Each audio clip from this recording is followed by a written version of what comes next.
Welcome to the Book of Balance podcast, where real stories meet real numbers.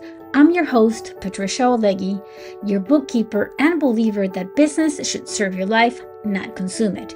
Each week, we sit down with entrepreneurs who've built their dreams from scratch and learned to balance their books, their boundaries, and their energy along the way. Ready to turn the page on financial stress and write your own story of clarity? Let's dive in.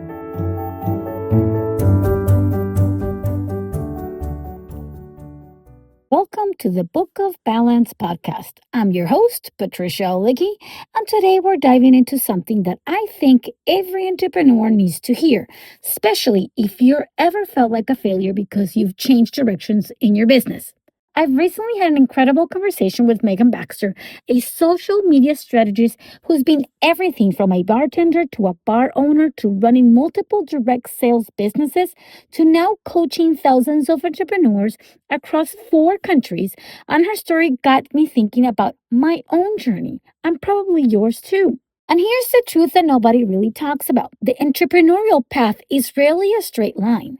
In fact, I'll argue that if the path is a straight line, you're probably not paying attention to what life is trying to teach you. So today, we're going to reframe the whole idea of starting over, because what if I told you that every time you pivot, every time you close one chapter and open another, you're not starting over at all. You're actually leveling up with the accumulated wisdom that most people never get the chance to acquire. Let's talk about the evolution of entrepreneur. I want to start by sharing something deeply personal with you, something I don't talk about often, but I think is important for this conversation specifically. There was a period in my life where I was in a deep depression, an emotional depression. I don't talk about it often, but I think it's important for this conversation. I was struggling in my marriage. I was struggling with my sense of self-worth. And honestly, I didn't know who I was anymore outside of being a mom and a wife. And then there was an opportunity that came along to own a gym. Now, this wasn't just a gym, it was a franchise specifically designed to help women regain their confidence as they worked on their bodies. And I remember it used to be called Kitten Shape for Women. And it was actually based from Boston, Massachusetts, and they have started to have franchises throughout the country. So now, here's where a beautiful thing happened. I needed that gym as much as those women needed the gym as well. As I worked on myself physically, as I showed up every day to help other women transform their bodies and their confidence, something shifted in me. I started to see my own strength again, not just physical strength, but my emotional strength, my mental strength, the strength that made hard decisions. That gym became my healing place. It gave me the confidence to look at my life honestly and realize that I needed to rebuild it from the ground up. And one of the biggest decisions I made during that time was to get a divorce.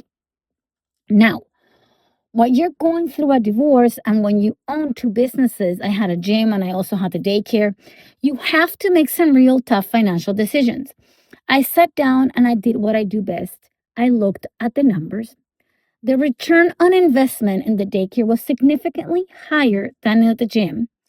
And I knew that if I was going to successfully navigate this new chapter of my life, I couldn't split my focus between 2 businesses that required such different skill sets at the time and the level of commitment that each one required, and still have the time to be a great mother. So I made a decision that shocked a lot of people. I closed the gym. People thought I was crazy. They said, but you're doing so well. You're helping so many women. This is your passion. And yes, it was hard. The gym had literally saved my life in many ways. But here's what I learned. Sometimes the things that heal you in one season isn't meant to carry you into the next season. The gym gave me exactly what I needed: confidence, strength, clarity about who I was and what I deserved. But the daycare, that was going to give me financial stability and the flexibility I needed as a newly single mom. So I closed the gym and I focused solely on the daycare for the next 8 years. Now, I want you to notice something about this story. At no point did I say I failed at the gym business. At no point did I say I gave up or that I couldn't make it work, because that's not what happened. What happened was an evolution. What happened was growth. What happened was me making a strategic decision based on the season of life I was entering. But here's the thing: society loves to tell us that we need to pick one thing and stick with it forever. We're told that changing careers or pivoting our businesses is a sign of instability, lack of focus, or even failure. And I'm here to tell you that's complete nonsense. The modern entrepreneurial journey, especially for those of us who are heart centered, who care about serving people, who are building businesses around our values, is rarely linear. And thank God for that, because linear is boring. And linear doesn't account for the fact that we are human beings who grow up and change as well. Think about this. Would you expect to wear the same size clothing for the entire life? Of course not. So, why do you expect our businesses to fit us the same way in every season? When I've owned my gym, I needed physical activity, community with other women, and a reason to show up for myself every day. When I was navigating divorce and single motherhood, I needed financial stability and time and flexibility that the daycare was providing for me perfectly in that season. And years later, when my son was getting older and I wanted to be more present in his life while I was also working from home, I needed something completely different again, which is when I eventually transitioned into bookkeeping and financial coaching. Each business wasn't a replacement for the previous one. Each business was the next level of my evolution. Now, here's where it gets really interesting. Every single business I've owned has taught me something that I still use today. From the gym, I learned about customer retention, about creating community, about the power of accountability systems. I learned how to motivate people, how to celebrate small wins, and how to help people see progress even when they want to give up. Do I use those skills in my bookkeeping business? Absolutely, because helping a small business owner understand their finances and building wealth that requires the same kind of encouragement, the same celebration for small wins, the same accountability systems. From the daycare, I learned about systems and protocols. I learned that you cannot scale a business without replicable processes. I learned about compliance, about risk management, about hiring and training staff who can carry your vision even when you're not in the room. Do I use those skills today? Every single day. And I like to call it my COAP method. I capture, I organize, I analyze, and I plan. That came directly from a systematic approach I had developed to run daycares. Their children's safety and development is really on the line. And here's what Megan Baxter shared in our recent podcast episode that really hit home for me. She said it took her 8 years to learn what she can now teach someone in one. The same is true for me. All those years in different businesses, that wasn't a waste of time. That was my education. That was my building a unique skill set that nobody else has in quite the same combination. Your entrepreneurial evolution isn't a resume with gaps. It's a masterclass in business that you've been teaching yourself. And the beautiful part, every skill is transferable if you know how to look at it the right way. And let me introduce you to the concept I called season based entrepreneurship. Just like there are seasons in nature, spring for planting, summer for growing, fall for harvesting, winter for rest, there are seasons in your life and your business. When I was in my 20s and early 30s running a daycare for 17 years, I was a season of building, of creating systems, of establishing myself financially.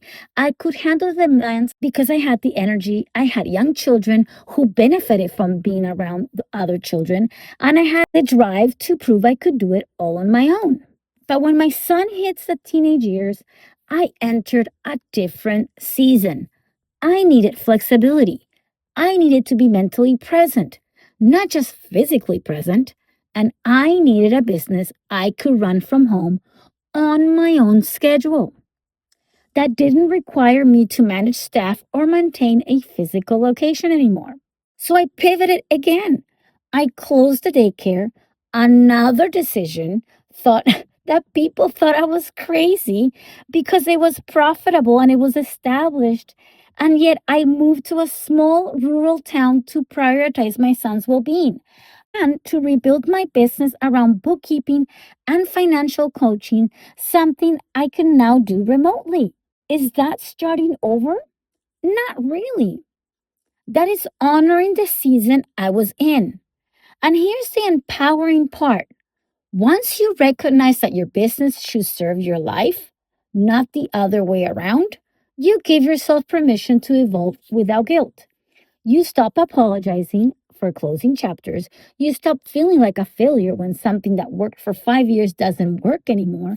You start seeing yourself as a dynamic, adaptive entrepreneur who has the wisdom to recognize when it's time for something new. So the question becomes, how do you know when it's time to close a chapter versus when you need to just push through a challenging season? Because here's the thing, entrepreneurship is always going to have its challenges. There's always going to be that 20% of work you don't love. There's always going to be the hard days. So, how do you know the difference? And here's the framework that I sort of unintentionally created through the years. First, you always have to think of things as the 80-20 rule.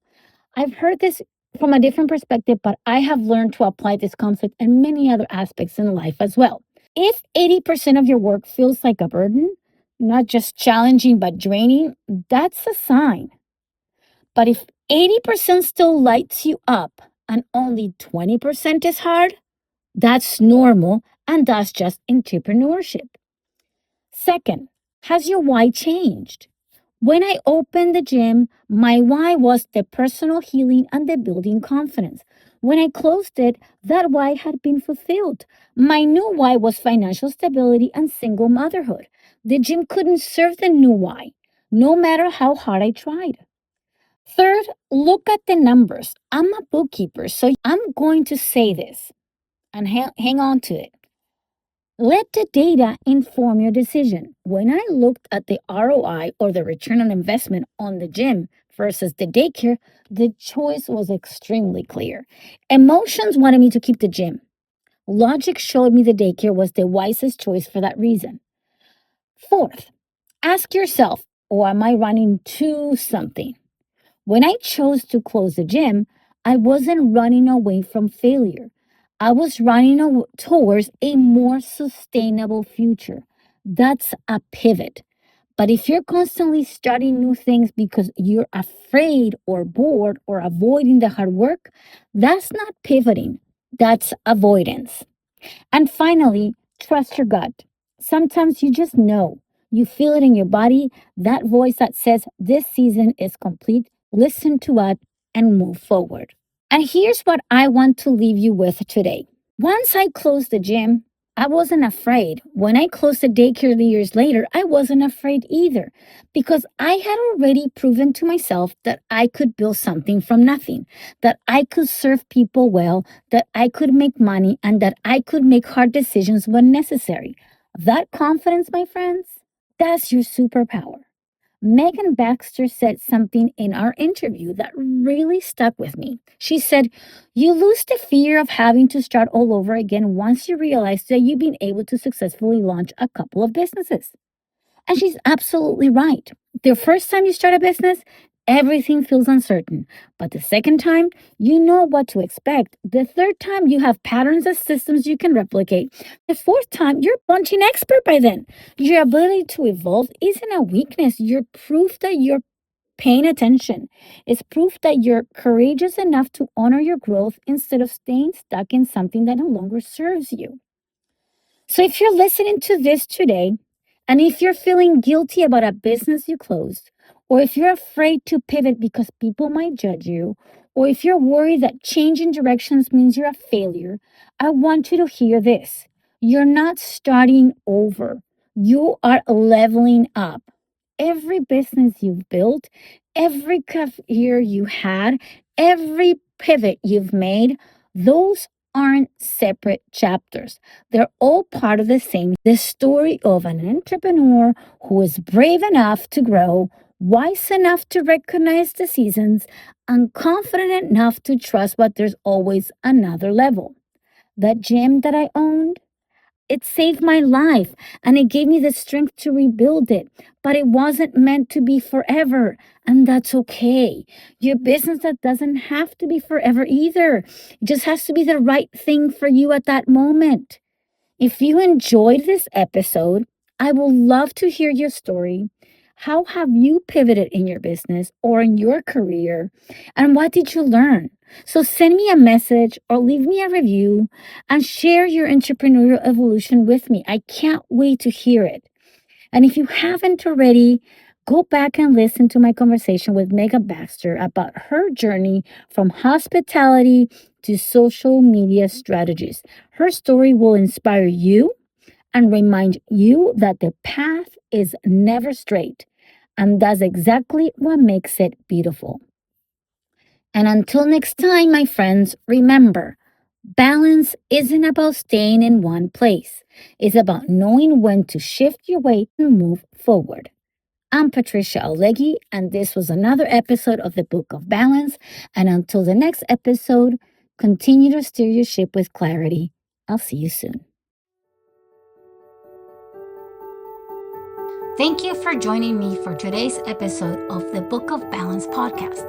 I hope you enjoyed our conversation and found value in the insights we shared.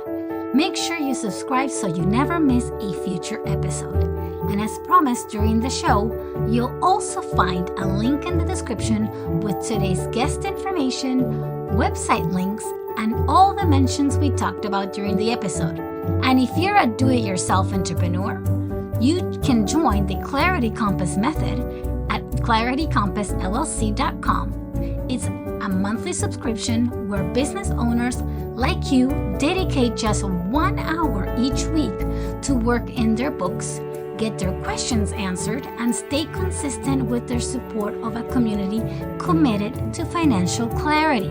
Now, if you'd like to connect with me personally, head on to my website, oholeguy.com, to schedule your complimentary 15-minute consultation.